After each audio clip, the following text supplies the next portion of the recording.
Today our topic is internal resorption. So basically there are two types of resorption, internal and external. Internal means when resorption occurring inside the tooth. Internal resorption is defined as a condition associated with either a physiologic or a pathologic process. Physiologic means when tooth is forming. Tooth formation के दौरान अगर कोई problem आ जाए उसकी वजह से भी ये इंटरनल रिजॉर्प्शन हो सकती है। इसके अलावा ये पैथोलॉजिक प्रोसेस के साथ भी एसोसिएटेड होता है, जैसे ट्यूमर्स, cyst या कोई ट्रॉमा हो जाए, which is resulting in a loss of dentine, cementum or bone. Internal resorption is an idiopathic, slow, fast, progressive resorptive process occurring in the dentine of the pulp chamber or in the root canals of the teeth. ये crown में भी start हो सकती है, इसके अलावा root canal में भी स्टार्ट हो सकती है।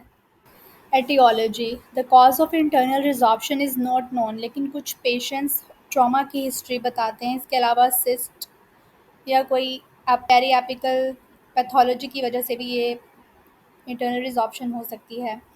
Pulp inflammation due to infection, कोई ट्रॉमा होगा तो पल्प इन्फ्लेम होगी, उसकी वजह से इन्फेक्शन हो जाएगा। जैसे कि आपको ये पिक्चर में डेंटिन और पल्प नज़र आ रहे हैं, इनके इसके मिड में एक ट्रीडेंटिन और ओडोंटोब्लास्ट की एक लेयर होती है।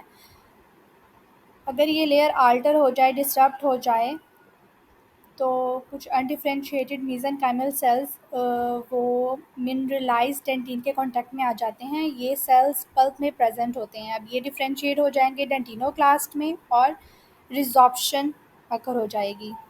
अब इसके सिम्टम्स क्या क्या हो सकते हैं? अगर तो रूट की इंटरनल रिजॉर्प्शन है तो पेशेंट एसिम्प्टोमेटिक होगा, लेकिन अगर रूट में परफोरेशन हो रही है तो पेन फील करेगा। अगर तो टूथ के क्राउन में इंटरनल रिजॉर्प्शन है तो उसकी वजह से एक पिंक स्पॉट नज़र आएगा क्लिनिकली हमें।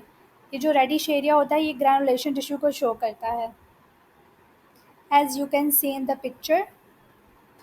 How we diagnose the condition, जब हम क्लिनिकली ऐसे टूथ को देखते हैं तो हमें पिंक टूथ अपीयरेंस नज़र आती है। इसके अलावा जब हम रेडियोग्राफी के लिए इस टूथ को देखें तो एक रेडियोल्यूसेंट एरिया आपको पल्प कैनाल में नज़र आ रहा है। बोन चेंजेस भी हमें फ़ील हो सकती हैं। अगर तो रूट की परफोरेशन हुई है उसकी वजह से बोन में चेंजेस आ सकती हैं। जब हम पल्प टेस्ट करते हैं तो वो पॉजिटिव होता है। अगर तो कोरोनल पोर्शन पल्प का अगर पल्प का नेक्रोटिक है, लेकिन एपिकल पल्प जो होती है वो वाइटल हो सकती है। Histopathology. So basically, it is a result of osteoclastic activity. So what we can see, it is characterized by lacunae which may be filled in by osteoid tissue. The osteoid tissue may be regarded as an attempt at repair. जब भी body में कोई injury होती है तो हमारी body का एक रिपेयरिंग सिस्टम होता है जो कि एक्टिवेट हो जाता है, उस चीज़ को रिपेयर करने की कोशिश करता है। इसी तरह टूथ के अंदर भी जब कोई इंजरी होगी तो सिस्टम उसको रिपेयर करने की कोशिश करेगा। ये ऑस्टियोइड टिश्यू इसलिए बनता है। The presence of granulation tissue accounts for profuse bleeding when pulp is removed. We also can see multinucleated giant cells or dentinoclasts. The pulp usually is chronically inflamed. Metaplasia of the pulp, transformation to another type of tissue such as bone or cementum sometimes occur.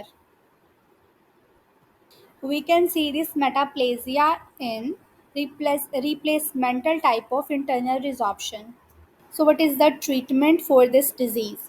चूँकि ये pulp की problem है, हम pulp को totally remove कर देंगे। इसके अलावा रूट कैनाल ट्रीटमेंट करेंगे, लेकिन जो ऑब्चुरेशन होता है उसके लिए हमें स्पेशल एफर्ट की ज़रूरत पड़ती है, क्योंकि ये डिफेक्ट इतना बड़ा होता है। उसके लिए हमें प्लास्टिसाइड गट्टा पच्चा टेक्निक यूज़ करनी पड़ती है। अगर तो रूट परफोरेटेड है तो फिर हम लोग एमटीए यूज़ करेंगे उस डिफेक्ट को रिपेयर करने के लिए। क्राउन रूट फॉर्मेशन के लिए हमें सर्जिकल रिपेयर करना पड़ता है। So these are the treatment modalities for this disease.